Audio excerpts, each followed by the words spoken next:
I'm in charge of the household, and my rules are final. If you don't follow them, we'll get a divorce. Even though my husband was cheating on me, he still tried to boss me around. Why should I do everything he says?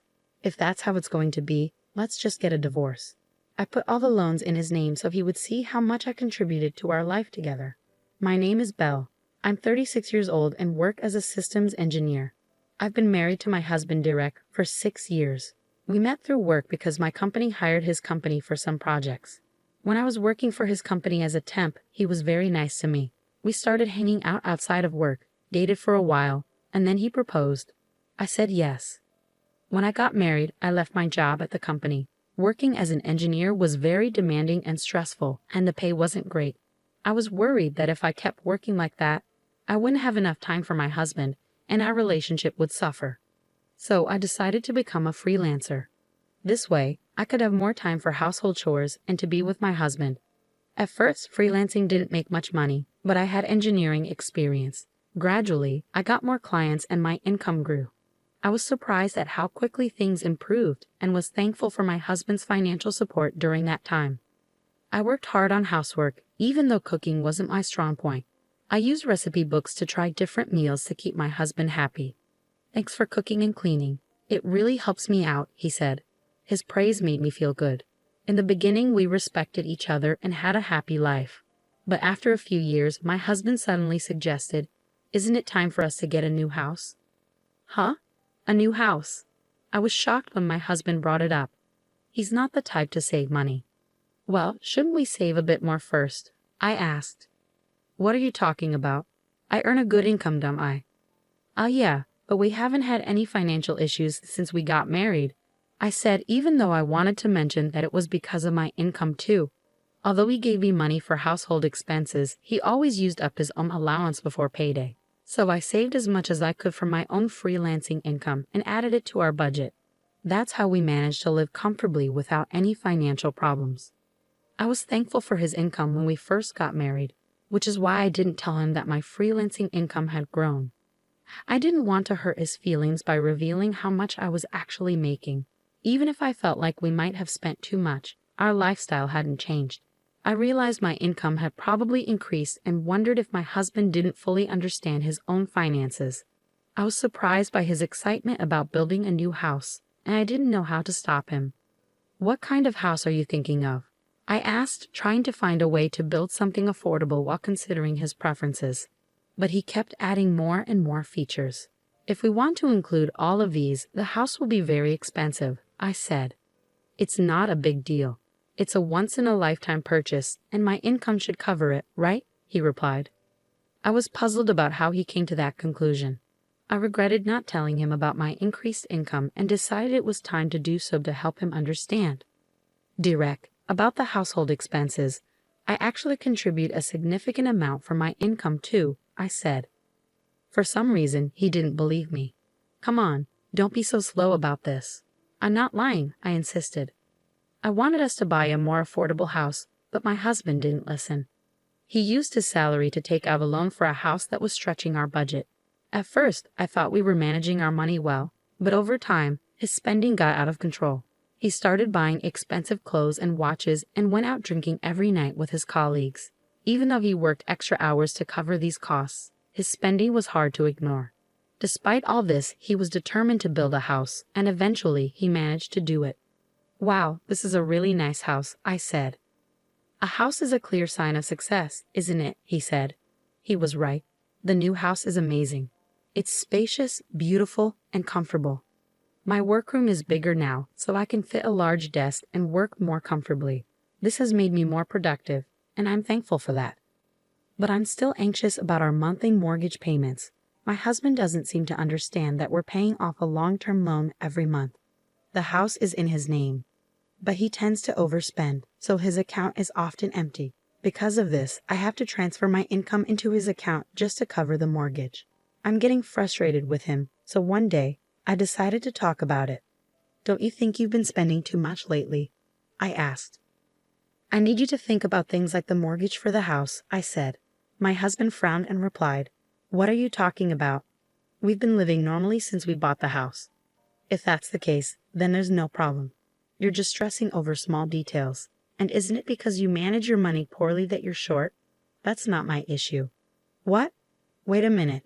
I'm always trying to save money from the daily expenses with the money you give me, and I'm also using my own earnings to cover the mortgage and other costs. So please don't talk to me like that. What's your problem? Besides, the amount you're contributing isn't that much, so don't act like it's a big deal. The one who earns the most is the best, and that's me. Don't try to give me advice, my husband said, trying to shut me down. I was shocked by how my husband had changed. He used to be kind and caring, but now our relationship felt strained. We barely talked, and sometimes we didn't even greet each other. He worked overtime more than ever and came home late at night. I started to question if it was okay to continue living like this. We were just coexisting under one roof without meaningful conversations. Maybe it would be better to get a divorce. But if there was a chance to fix things, I wanted to try. After thinking it over, I decided to take the first step and reach out to him. But my efforts were crushed when I saw him in town one day. I had gone out to buy a birthday gift for a friend. It was a weekday, so my husband should have been at work.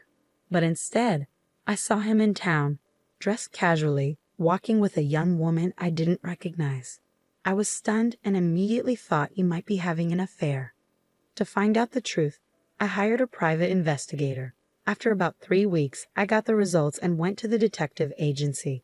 It turned out my husband was indeed having an affair. The woman was his colleague, and their relationship had been going on for about 2 years. I finally understood why my husband had started spending so much and coming home late.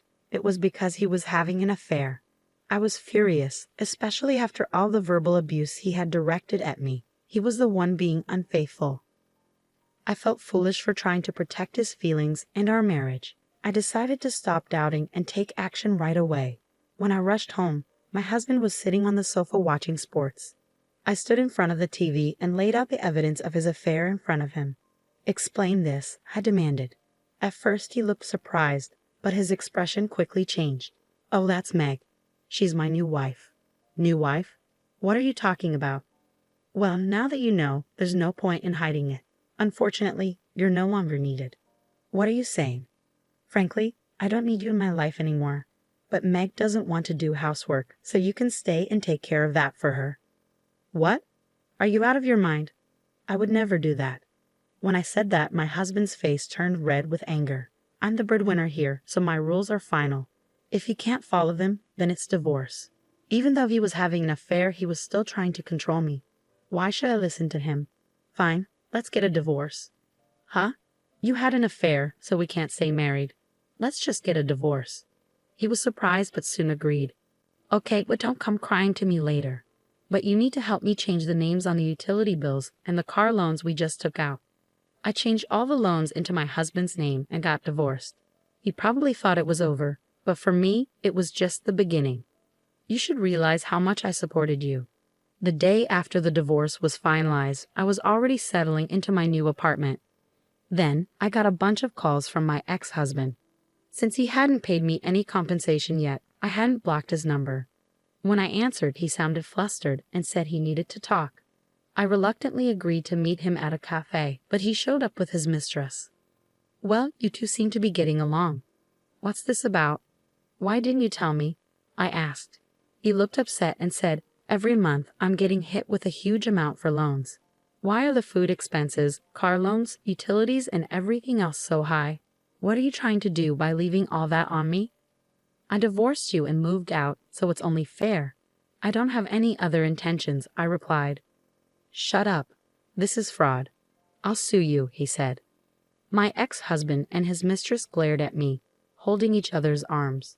They both blamed me, but I couldn't accept their absurd accusations. "It's your fault for not understanding the situation. I showed you the documents, didn't I? The house loan was in your name, so it's only fair you pay it. I've been transferring the necessary money into your account. How could you, with your small income, cover all that?" As someone with a poor grasp of the situation, I explained calmly. I was working as a freelance engineer and making around $200,000 a year. "Is that true?" he asked, clearly shocked by how much I was earning compared to him. It didn't matter if he was surprised or not. What mattered was that I hadn't received proper compensation yet, so I planned to pursue it through a lawyer. "Are you trying to swindle money from us?" he demanded. I'm just claiming what's rightfully mine. I'll also be making claims against your mistress, I said. I received compensation from both of them for the emotional distress they had caused me. My ex-husband's mistress was devastated to find out he wasn't using his own money to pay for the loan. The next day, she disappeared from his life. Their affair ended just like any other when the money ran out. Now my ex-husband lives a lonely life, struggling to pay off his loan and make ends meet while commuting between work and home. He's facing the consequences he deserves, but he couldn't handle it and started spreading news about his affair at work. His mistress claimed he was abusing her, leading to a messy quarrel. Since neither of them was credible, no one believed their claims. His financial troubles worsened, and he was eventually demoted and received a pay cut due to his inability to focus on work because of his mounting debts. It's all his own fault, and frankly, he brought it on himself. As for me, I was nervous at first when I moved into my new high-rise apartment, but now I'm enjoying my life here. I'm not interested in marriage or romance for a while, but that doesn't mean I want to be alone forever. If I meet someone in the future, I hope we can build a supportive relationship based on what I've learned from this experience. For now, I'm focusing on working hard and making the most of my time for myself.